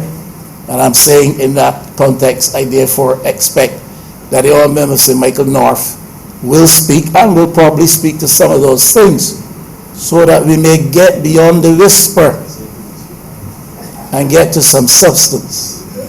Now, the Honourable Member Sir Michael North, the Honourable Member Sir Michael North is a rather quiet-spoken gentleman himself, but I expect that even in whispered tones, he will give something of policy substance to us, to encourage us that with respect to this sector, we are not simply going to let it slide. This sector declined while the sugar sector declined. This sector declined while manufacturing had already been on serious decline and so forth. But I'm saying in the midst of all of this decline, this sector had emerged, was thriving until there were reversals. And Barbados needs to know, as we seek to diversify away from tourism, what are we doing? What plans are in the pipeline? What prospects are there? What potential is there for some revival of investment in this sector? I think that those questions, Mr. Speaker, are relevant. Those are my views and humbly submitted. I have a feeling that Barbadians will also feel so, that those questions are relevant. If it is irrelevant to this government, if it is irrelevant to this government, especially those who sit on the front bench, that interest in the financial and international business sector of Barbados is not a matter to be raised as a serious consideration, then I would be forced into a sense of shock. If it is a view, as it seems that I am hearing, that it is only my position that these matters are important to Barbadian people, then I'm forced to a sense of disbelief. But I think, Mr. Speaker, that you identify with the average Barbadian thinking and mindset, and that you will be equally concerned to hear what is the policy platform for international business and its revival, the revival of that sector as we go forward. Now, if, Mr. Speaker, you rule this House with a wise and fair hand most of the time, and so if I am out of line in asking that question, please draw it to my attention. But I do not know that that question is out of order or to any degree an impudent or imprudent one. And so we must make some noise when it's necessary, because we cannot continue to boast of seeking to improve business facilitation in Barbados, and that is to be commended, and government has put a lot of effort into that, led, I think, by the Honourable Member for St. Michael's South Central. And I would improve business facilitation. We have got to try to increase the interest in business investment as well. And therefore, I would think that the Honourable Member of St. Michael North will feel some measure of obligation in this particular debate to tell us what we are doing to revive the international business sector. Compliance is insufficient. Corporate tax concessions are insufficient. And we have adjusted the corporate tax rates, and we brought about some convergence. And because it was expressed fairly popularly in Barbados that it would seem as though, again, we're giving the brakes to the business sector while imposing harsher tax measures on the individuals and households in Barbados, I thought that that was an appropriate issue to raise. Still think so. Seems to me what we're doing today, because government will know going forward it has to develop and derive revenue from sources. We're looking to see what we can do to adjust the tax policy with reference to corporate Barbados, and specifically on this matter of insurance companies. So government is looking to see how it can get back some money from the insurance sector in Barbados. As I said, Mr. Speaker, would not detain you for very long, but I thought it necessary and didn't have much to say, and I know when to stop, and you stop when there's nothing more that you need to say. And some people need to learn that art, to stop when you have nothing more to say, and to stop especially when your colleagues are not listening. Some people need to learn that art. And so, Mr. Speaker, let me repeat that, Mr. Speaker. Mr. Speaker, I thank you. Can I have some order in this honorable chamber? And let me repeat and allow the honourable member for St. Michael West to speak. And let me repeat that. You need to stop when you have no further need of speaking. And you need to stop and to know when to stop when even your colleagues are not listening to you. And someone just said to me, I have no colleagues here, so I can't be referring to myself. Sit on that for a while. And Mr. Speaker, my point here is, succinctly put, we have heard Much said in whisper from the member for Christchurch East Central, who was opposed to any form of noise making, and what we did not hear said because it did not reach our ears in the distance.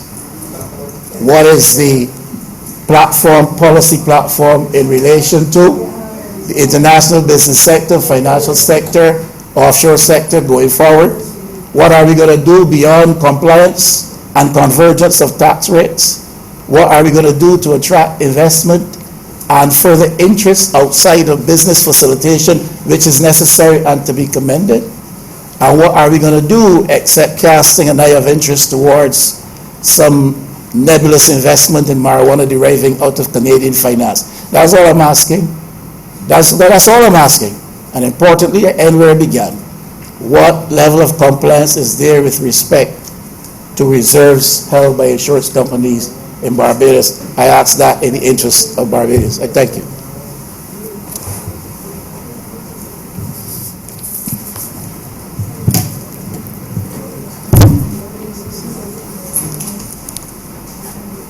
Honourable St. Michael North.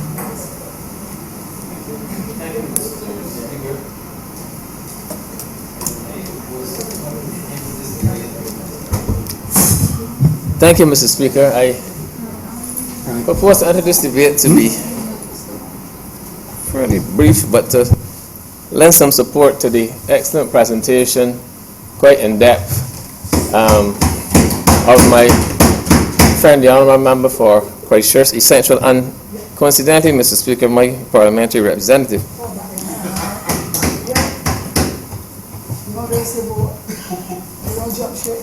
Mr. Speaker, if the Honourable Member for St. Michael West had taken the time to really stick around in the bosom of the Barbados Labour Party after the last election, he would have had perhaps a more of an insider view of the challenges that really confronted this administration in relation to the international business sector from day one when we assumed the governance of this country, Mr. Speaker. And there were really serious challenges. As the member said from Christchurch East Central, the first thing we had to do was to embark upon complying with a commitment that was made for us by a previous administration to disband a system, a sector in effect, that had served us well for over 4 decades prior to us coming in to cabinet. That commitment, Mr. Speaker, that was made compelled me, a man thrown in, I must confess, at the very deep end, to come to grips with the subject area and to take action to save this country from disgrace within a short period of some 6 months of coming into office, Mr. Speaker. We had to face, I don't want to say the word foe, but a formidable institution, international organization that was imposing on us certain things we had to do in the shortest possible time. So we were confronted with allegations of there being preferential tax regimes in Barbados that we had to do away with. There were some, I think, 8 or 9 of them, Mr. Speaker. We had to come up with solutions. It was no excuse to tender that we were a new government and therefore give us a little more time. Nobody was interested in hearing us making that point, Mr. Speaker. We had to get up and do. I remember being on the phone, Mr. Speaker, with reputable players in this industry, men of the caliber of, with your permission, Ben Arundel, in the ministry, the Director of International Business, at some 2 o'clock in the morning, trying to get things together to get to Parliament to ensure that we complied with the requirements that we were asked to meet within a very, very short period of time, Mr. Speaker. And we met them. We met the guidelines. We met the deadlines, Mr. Speaker. We met them not only by the effort of the ministry that I have the honor to lead, but also by the efforts of the Prime Minister of this country and the Ministry of Finance, who decided that we had to look at this thing differently. We had to stop thinking of the international business sector and the local business sector. We had to think globally, Mr. Speaker. We had to put a global spin on what we were doing. And that is the origin and the genesis, Mr. Speaker, of the notion that we enacted of tax convergence, where we said we were going to bring one common corporate tax rate to bear upon this country. And we had a choice to make, having decided on convergence. Are we going to converge up to the rate of the domestic sector, business sector, which would have been 30%, and write off the international business sector? Or were we going to converge downwards to the rates being paid by the international business sector and fight for an industry that we had built, Mr. Speaker, from scratch, and built it up the way it was? And we decided that we were going to opt for the latter and use a convergence rate downward of a range between 1% and 5.5%. So I'm not going to stand here and be guided by someone who cannot even control his own party to come and talk about who has to say what. We went through the fight. We didn't run, Mr. Speaker. He ran. We did not run. We decided to stick around and face it and deal with it, Mr. Speaker. And we dealt with it. So I'm not going to be guided by him. What we decided to do, to have a tax rate of 1% to 5.5%. We went into the international community after that. And they found, first of all, Mr. Speaker, I have to say this, that I hear a lot of noises, and this is not referring to Memphis and Michael West now, but there's some who Reverend rant in Barbados about things that government should do and needs to do and so on. And when I went overseas and interfaced with a number of the major players over there, stakeholders in the sector, who have local arms and chapters of their business, big accounting firms. Do you know, Mr. Speaker, that they did not even know over there about the changes that Barbados had made over here, although they had local chapters here? You talk to people overseas at road shows, and they were telling you in places like London, Mr. Speaker, that they were hearing things that you were presenting for the very first time. And I was shocked to hear that. The interest was so great, very, very great, but they were hearing it for the first time. And you don't succeed in this sector by sitting here in Barbados and doing things by WebEx or by Zoom and those sorts of things. You have to get into the market. You have to be in people's faces all the time. And that's what we were told. That I hear you now come from Barbados. Where were you all for all these years? Where were you all when Bermuda and the name the countries that always up there at their doorsteps and in their boardrooms and their conference rooms, sitting on the table, explain to them their product? Where was Barbados?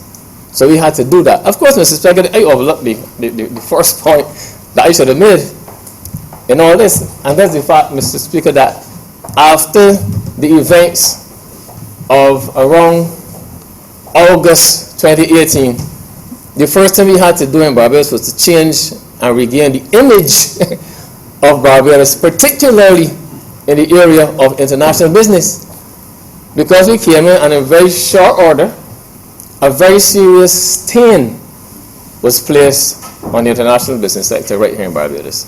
So the first thing we had to do was to let it be known that those things related to historical issues, historical transactions, and a previous administration. I know people tend to see a country as having one government, a continuity of government. They have to fight very hard sometimes to convince them that although there is that concept, in truth, it's different players, new players at the table, new governors of the country. So, Mr. Speaker, we had to deal with that. But we went out into the market and decided we had to promote Barbados. So what investors were saying, we told them we had converged the taxes, and they were very pleased, because investors like simplicity and they like certainty. And they now had a situation where they could go to one place by and large especially in relation to taxation, to see what it is that they had to do if they wanted to invest in Barbados in terms of the taxes, their tax liability. No longer they had to go and look through individual pieces of legislation to decide if they wanted to be a society with restricted liability, what is the tax rate? If they want to be an IBC, what is the tax rate? Trust this, different rate. They could go one place, Mr. Speaker, the Income Tax Act, and see the rate of tax that would be applicable to them. It was applicable to Barbadian companies. It was applicable to what we used to call international business companies. You know the rate of tax you would have to pay. Simplicity and certainty, and investors like that, Mr. Speaker, and that is a major policy initiative that we made in relation to attracting investment to this country. And this is not going to happen overnight. In terms of the tax, the member for Christchurch East Central can give the details on the tax, but this government has done a fantastic amount. In any case, in terms of the tax revenue, this is 2019 was the first year that tax became payable for the tax year, for the financial year 2019, and those filings are still now currently in progress anyhow. And I can be corrected if I am wrong on that, but that's my understanding. So you cannot at this stage state definitively what the tax takes is since the change in legislation in relation to the tax ban that this administration introduced. Mr. Speaker, we have gone all out. And in addition to doing things like that, marketing and promotion, they are strengthening at home our framework that we put in place. We had to also, having dealt with the 2018 December deadline, we had to meet a 2019 deadline in relation to economic substance. We met that deadline, Mr. Speaker. We passed the legislation. We also, in addition to legislation, we ensured we set up the relevant IT platform to ensure we capture all the applications and assessments of substance declarations by all of the service providers and other entities under the legislation. We also sought and obtained a number of additional persons to staff the International Business Unit to be able to handle the increased influx of applications, Mr. Speaker. We have done a lot to ensure we have systems in place to strengthen our appeal to the international business sector. And we are going further in the International Business Unit now. We are now also going to make it that all applications being made by service providers for licenses or renewals of licenses, and we're also setting up a database system. All of that now is going to be done online as well in the International Business Unit. So people have not been sitting idle. We've been putting systems in place to ensure we have a viable and presentable international business sector with all the supporting infrastructure. Mr. Speaker, so maybe the member for St. Michael West is a good athlete. He may run. We did not run, Mr. Speaker. We stuck around and did put our shoulders to the plow. More recently, Mr. Speaker, and this was another major issue we had to deal with, we really didn't stand the chance of a ghost in hell with this one, where the Global Forum arm of the OECD had set out certain requirements to be done by the previous administration in relation to the compliance with the standard of the transparency and exchange of information standard, dealing with the issues of having current and reliable, up-to-date beneficial ownership information, and promptly exchanging information between the relevant tax authorities of Barbados and any other country that requests information. And after an assessment was made in 2012 by the OECD on the previous administration, and then one again in 2015, more relevant to this point, they were specifically told that certain things had to be done by June 2018. We came into government on the last week in May of 2018. So to all intents and purposes, we were not the government. We had not even started to govern by June 2018, when certain things were supposed to have been done in relation to complying with that standard. Those things, Mr. Speaker, were not done by that deadline. We, a committed administration, shoulder to the plow, through you, Mr. Speaker, member for St. Michael West, shoulder to the plow. We set out to ensure that we could try to salvage it, but we knew we were up against an impossible task because the timeline had passed. We still put systems in place, Mr. Speaker, to the point where last year we brought to this Honourable chamber in a different physical location a whole set, a slew of legislation. And not only that, because the requirement is that you not only put legislation in place, but you have to also put systems in place to monitor compliance with the legislation. And it's like similarly, Mr. Speaker, we have again acquired additional personnel to be able to monitor now, do on-site inspections and the like, Mr. Speaker. But it having been done post-June 2018, we didn't stand the chance of a goes to hell. That's the correct terminology, a goes to hell? A snow cone in hell. We didn't stand the chance of a snowball or snow cone in hell, Mr. Speaker. So as a result of that, we were given recently by the OECD a partially compliant rating in relation to the compliance or failing to comply but in the time stipulated with the standard in relation to transparency in the exchange of information. We intend to review that within the rules of the OECD. We've already indicated that we intend to have a review, a supplementary review, but the rules are that you can only have a supplementary review entertained a year after the original assessment, which was the 6th of April this year, unless there are exceptional circumstances which are not defined. So we have to wait, in essence, Mr. Speaker, a year before we have that supplementary review. In the meantime, the European Union lurks. They lurk as well, because they say that they make assessments and listings taking into consideration the position taken by the OECD in these matters. So they are due to have meet, Mr. Speaker, anytime, and God knows what they will have to say on it. But I hasten to add, Mr. Speaker, it is very, very painful and hurtful when you have to take the blame for something that you did not do and that you are not responsible for. But that is the position on that matter, Mr. Speaker, in which we find ourselves. But we have done everything as an administration that we could have done. So it is well with my soul, Mr. Speaker. It is well with my soul. Now, I hear the member for St. Michael West and some other members previously talking about this issue of compliance.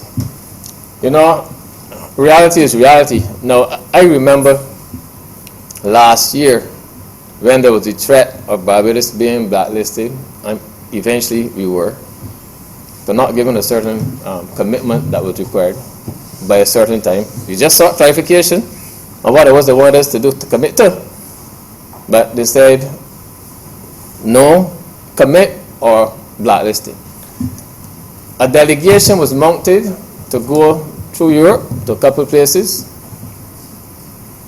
to face the European Union to make a case that this was exceedingly unfair and that should not happen. CARICOM took the decision to send a delegation. On the delegation, Mr. Speaker, CARICOM has what, 14, 15 countries around there? You know the countries I went, Mr. Speaker? Barbados, St. Lucia, and Antigua. Antigua takes credit. Did not even have an international business sector to fight for. But their minister went.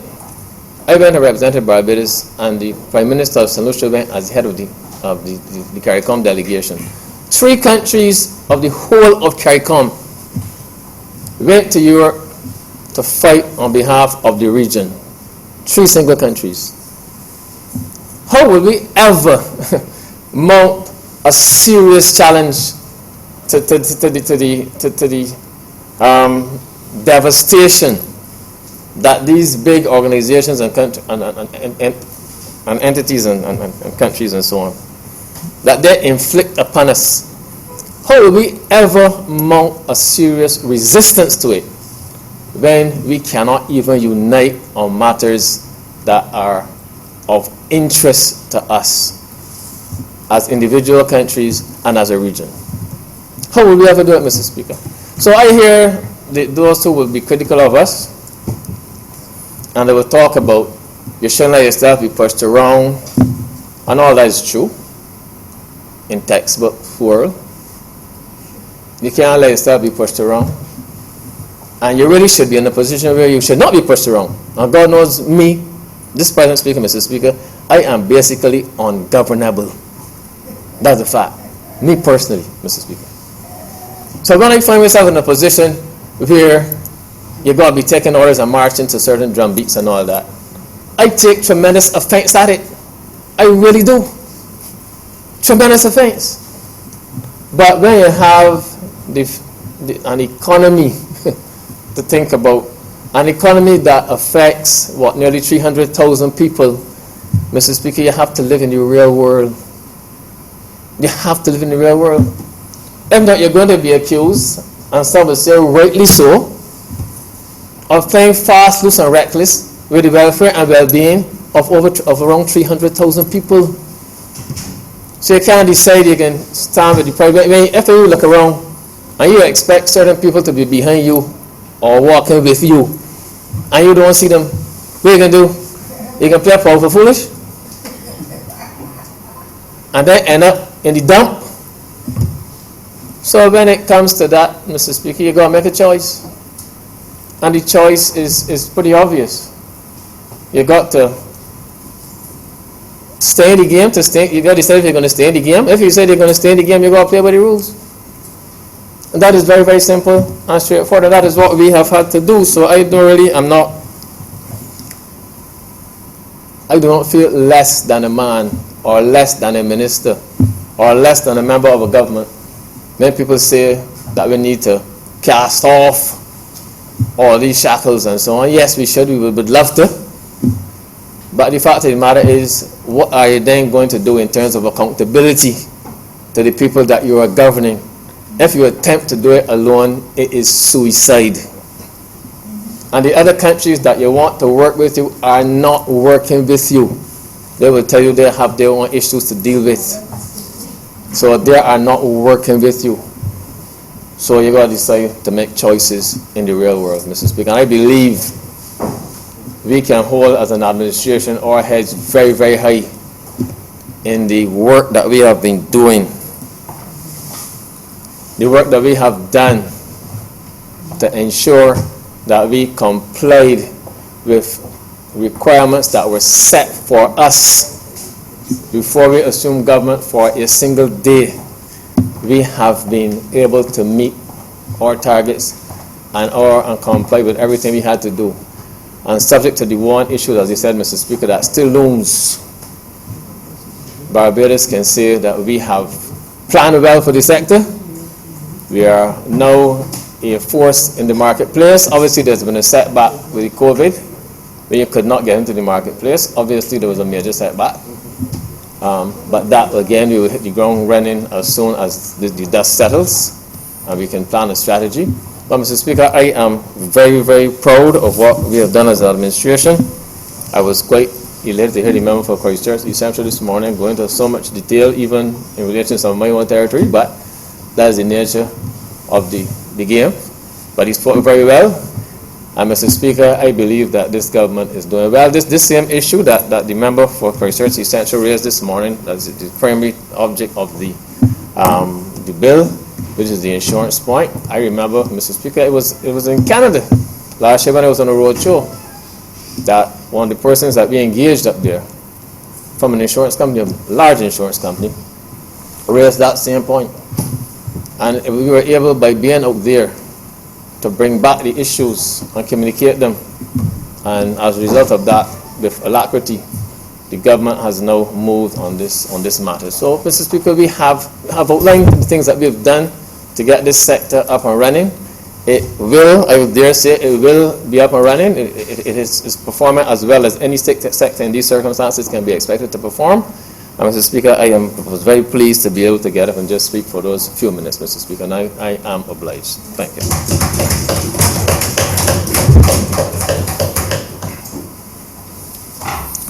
Honourable for Christchurch East Central.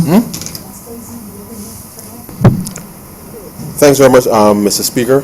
Let me commend the Honourable Member for St. Michael North for a very spirited intervention, and to assure him through you, sir, and the rest of the country that, and repeat what he indicated, the government has been working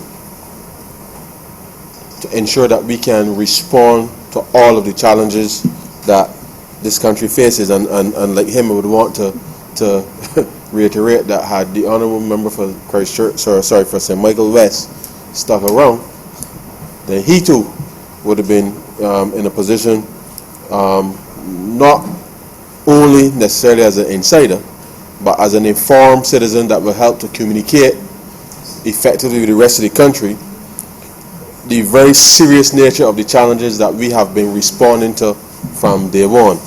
And it is not, sir, it's not gone unnoticed, I think, by the public, that we have been responding to issues. And it is instructive that the member for St. Michael West said that the government responds to noise. Because I would like to think that we live in a country where a government is in touch and feels the pulse of the people and respond to people in a mature way, sir, with respect to the challenges that are confronting the country. And therefore, as a matter of course, given that we were in a certain mode, sir, prior to election 2018, where we rubbed shoulders with the people, and we didn't do so just, sir, to win the election. We rubbed shoulders with the people to have a clear understanding of the issues confronting the country. And we have continued, sir, and he rubbed some of the shoulders too, sir. And we have continued, sir, despite dealing with the challenges, we have continued to rub shoulders with people in a slightly unorthodox way recently with Zoom and WebEx and all kinds of things, sir, because as we have been governing, we still have to engage the people, and therefore we will respond once we've been able to deal with the appropriate issues effectively from a policy perspective, and to put the mechanism in place, sir, that will allow the people to see that we just weren't out there rubbing shoulders because we wanted to get in here. We rubbed the shoulders, sir, because the country required its government to understand what was impacting the lives of people. And therefore, as we know, in the midst of this pandemic, as we seek to respond to those very urgent needs of the people, we equally, sir, have to ensure that once we're focusing on that relief in the short term, we still have to build out the rest of the economy. We still have, sir, to look forward to transforming this economy. And I know that may be a little difficult for some, and I think when the member for the Honourable Member St.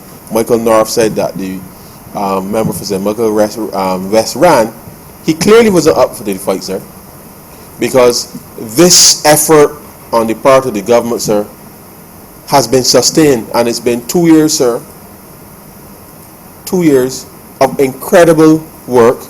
And this is not about blowing trumpets or anything, sir. I believe, sir, certainly in the last 3 months, I feel as if, sir, I've done more work than I did in the previous time that we were in office, sir. Because the situation demanded that all of us, sir, that we all dug deep in order to respond to what was clearly, sir, a crisis that if it got out of hand, sir, could undo the hard work that we would have done, sir, in the previous 18 months. And we set about, sir, trying to ensure that we can manage to keep people's dignity. The Prime Minister, sir, set about in the wrap-up to the appropriation bill, sir, the second reading speech, articulated the principles upon which we will operate, sir, in the short term. I know that, and there's been calls from all sectors, sir, and interestingly for ministers to be cut and all kinds of things, sir. But I know And I want to single out the member for St. James Central, because I heard on the radio, sir, people saying that he should be fired because there's no tourism. And it is amazing, sir, because the work that the Tourism Task Force has been doing, sir, to ensure that Barbados, once this cloud of gloom, sir, dissipates, that we are in a position, sir, to hit the ground running, and the engagement that's required to ensure that not just the hoteliers, but certainly the workers and the various players, sir, understand the dynamic of what is taking place and what the government is doing to try to ensure that the various protocols that we will now have to roll out, and I know that the member will articulate at the appropriate time, but the things that are not seen, sir, are the very things that this government, when we were in opposition, went around the country and we saw that the previous government did not see and responded to. And therefore, as we go through this very difficult period now, sir, I want to, through you, sir, remind the country that yes, we will respond to the basic needs of Barbadians right now. But we equally, sir, have to ensure that we chart a path that does not see the economy, sir, come to a screeching halt because of the noises of a few who ran from the fight, sir. And this government, sir, is committed to improving the lives for all Barbadians. It is part of our DNA. We will continue to engage with all the stakeholders, sir. And we have to govern, because in this very uncertain world that we are in now, we meaning Barbados, sir, we have to keep our heads, because there are those out there, sir, who are losing theirs. And we have always been a responsible country. This is a responsible government, sir. This is a responsible party, and the people have given us the responsibility to govern the affairs of this country. And this government, sir, is committed to ensuring that whilst we are responding to the short-term needs of Barbadians, that we shall continue the very good work, sir, of ensuring that we lay the foundation such that when we come out of this period as it relates to COVID, that we can fire back, sir, on all cylinders. And therefore we cannot just rest and say, cut this minister, cut that ministry, cut this and cut that, because people can't see, sir, who wants to get the attention of Barbadians, don't have the vision to recognize the good work that this government has done in the last 2 years, the very good work and intense work that is still ongoing. And it will become even more important, sir, that the preparation that the plans and preparation that we put in place now, that as soon as the so-called the proverbial gate is open, sir, that we can get back to business as quickly as possible. And so, sir, I am proud, sir, to be part of a team who for the last 2 years, sir, have given 1,000,000%. And despite giving that 1,000,000%, sir, the country will know that the Prime Minister has asked for 1 billion, even in this environment, sir. 1,000,000,000%. Because we understand that what we do, sir, will impact the lives of every single citizen in this country. And this government remains committed, sir, to ensuring that we can meet those expectations. But in meeting those expectations, sir, we can't just do the basic things. We equally have, sir, to transform. And it is that commitment, sir, is what is going to allow us to be able to get through this period of time. And therefore, I know there are going to be a series of debates in the coming weeks, sir, that will raise all kinds of issues, because it will, but in the end, sir, I know public and the people of Barbados, sir, will be able to see the difference, sir, between a party with vision and those, sir, who simply cannot see. Now, sir, these, as I said before, these amendments are critical as part of the transformation of the international business sector, but certainly, sir, the business sector in general, and becomes even more important now in this takes on a different perspective in this environment, because this is what is going to allow us, as well as the stakeholders, to be able to plan effectively going forward. Now, Mr. Speaker, these also will put to rest, notwithstanding the COVID environment, and the government naturally would have to, having made some adjustments to the BERT plan. It is not envisaged in any way, sir, for any further adjustments with respect to taxes. You will note, sir, that the country on June 3rd, last week, sir, that we were approved before the IMF board, sir, for the third review of the BERT program, and those would have been based on data, sir, up until the end of March, which is a clear signal, sir, to all that the Barbados economy, sir, the fundamentals of the Barbados economy up until that time, sir, was on track. Notwithstanding, sir, the impact of COVID, the underlying macroeconomic indicators, sir, for the country still remain sound. There's work to be done, yes, sir, because of COVID-19, to do things a little differently. But all of the basic ingredients, sir, are still there in the cake, sir, to be mixed. And therefore, we, during this particular period of time, we have made adjustments in terms of the BERT program. The IMF has approved that before the board. We have also been able to augment, sir, under that agreement in terms of the additional assistance that we receive from the fund. And the reality is, sir, that too is a signal to all that the program was on track, and COVID-19 notwithstanding, that the government still remains committed to executing the Barbados Economic Recovery and Transformation Program. The next few months, sir, as I said last week, will still be difficult, because with 45,000 claims, sir, up until the June 4th for unemployment, and you will notice, sir, every week I come, the number inches up a little more. But with 45,000 claims, sir, for unemployment up until June 4th, it is imperative that when we come, and not being presumptuous, sir, that the debate that will come critically soon, that will explain further how we are going to re-engineer some of our expenditure to be able to put as many people back to work as possible, will be critical. I know that there will be more noises, but the truth is, sir, the government has to govern for all of Barbados. And therefore, if we are all in this together, sir, then in these extraordinary times, we have taken the time, sir, to consult. We will continue to consult. We will engage the people, sir, as widely as possible. But time, sir, is critical.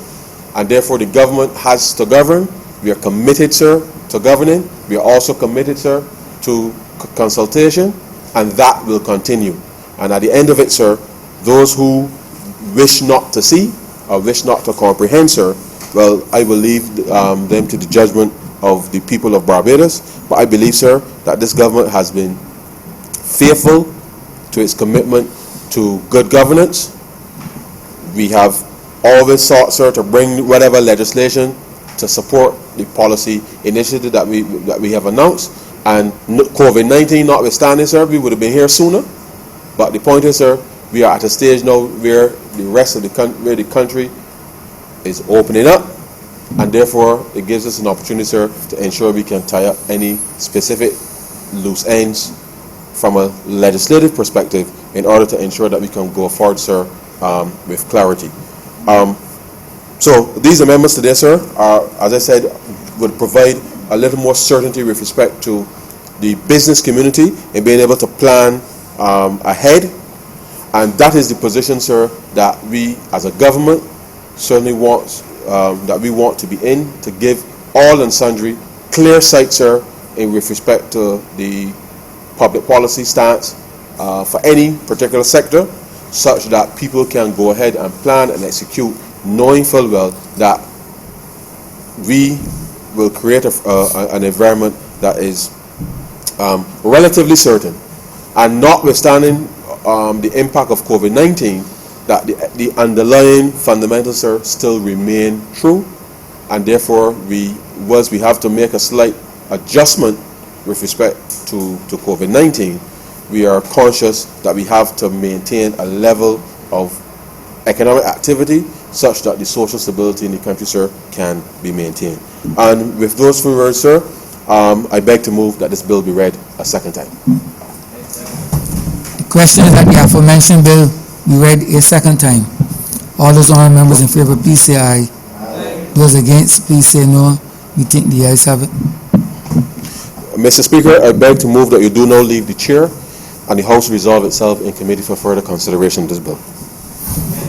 The question is that the Speaker do not leave the chair and the House resolve itself into committee for further consideration of this bill.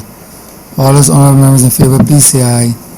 Those against, please say no. We think the ayes have it.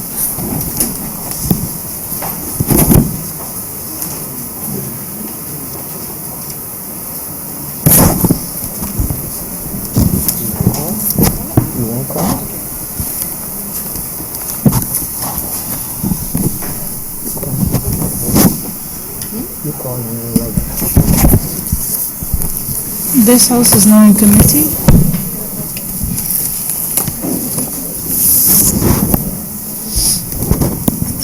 Clause 1. Madam Chair, I beg to move that clause 1 stand par. Question is that clause 1 stand par. All honourable members in favour, please say aye.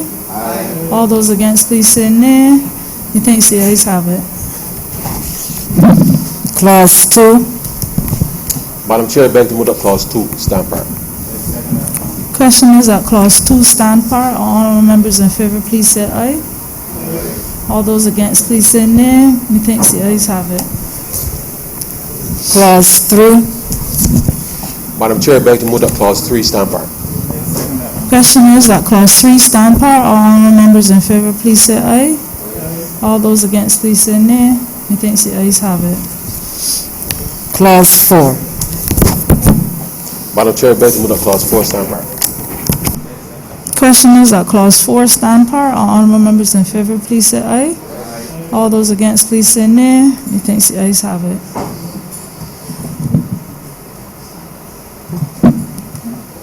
Madam Chair, I beg to move that you do not report to His Honour the Speaker the passing of one bill in committee. Question is that I do not report to the Honourable Speaker the passing of one bill in committee. All honourable members in favour, please say aye. Aye. All honourable members against, please say nay. You think the ayes have it.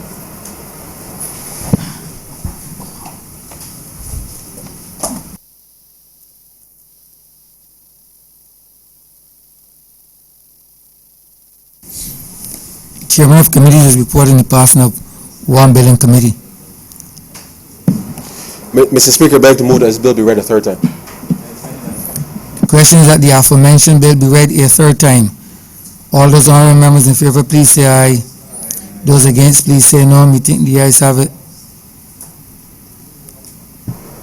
Mr. Speaker, I beg to move that this bill be now passed and cited as the Income Tax Amendment Number 2 Act 2020. The question is that the aforementioned bill be passed and so cited. All those honourable members in favour, please say aye. Those against, please say no. We think the ayes have it. This bill is passed and so cited. Honourable Leader of Government Business. Mr. Speaker, I beg to move the suspension of the sitting until 2:30 p.m. The question is that the aforementioned chamber be suspended until 2:30 p.m. All those honourable members in favour, please say aye. Those against, please say no. We think the ayes have it. This chamber stands suspended until 2:30 p.m.